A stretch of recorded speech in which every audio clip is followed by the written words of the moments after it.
तर आज स्थानिक स्वराज्य संस्थांसाठी निवडणूक होत आहे. काय प्रतिक्रिया आहे? आज नगरपालिका नगरपंचायतीच्या भवितव्याचा दिवस आहे, मतदानाचा दिवस आहे. आणि आपल्या सर्वांनाच माहित आहे की प्रधानमंत्री नरेंद्रजी मोदी यांची विकसित भारताची संकल्पना आहे, मुख्यमंत्री देवेंद्रजी फडणवीस यांची समृद्ध महाराष्ट्राची संकल्पना आहे.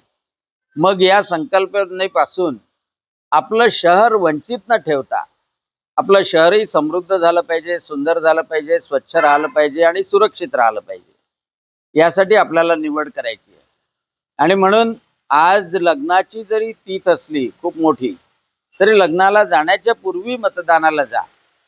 आणि मुख्यमंत्री देवेंद्रजी फडणवीस ज्याप्रमाणे महाराष्ट्राला समृद्ध करतात आहे, त्याप्रमाणे आपल्या शहराला समृद्ध करण्यासाठी जे भारतीय जनता पक्षाचे नगराध्यक्ष आणि नगरसेवक आहे, त्यांना मतदान करून पवित्र कार्य आपलं पार पाडा, एवढं माझं सांगणं आहे. कारण पूर्ण 5 वर्षापर्यंत नाहीतर आपल्याला कधी कधी पश्चाताप करावा लागतो आणि मग आम्हाला निधी मिळत नाही, आमचा विकास होत नाही, नगराध्यक्ष खर्च करत नाही, असं आपण तक्रार करत राहतो.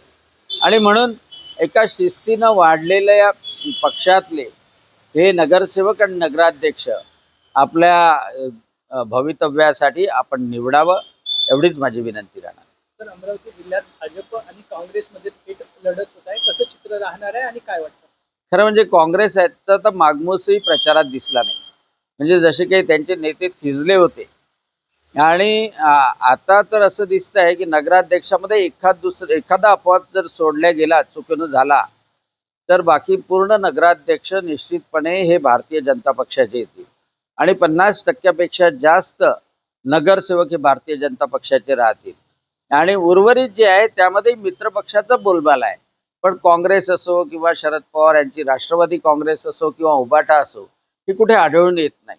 आणि त्यामुळं निश्चितपणे भारतीय जनता पक्ष आणि महायुतीचं प्राबल्य या निवडणुकीमध्ये अमरावतीमध्ये दिसून येते.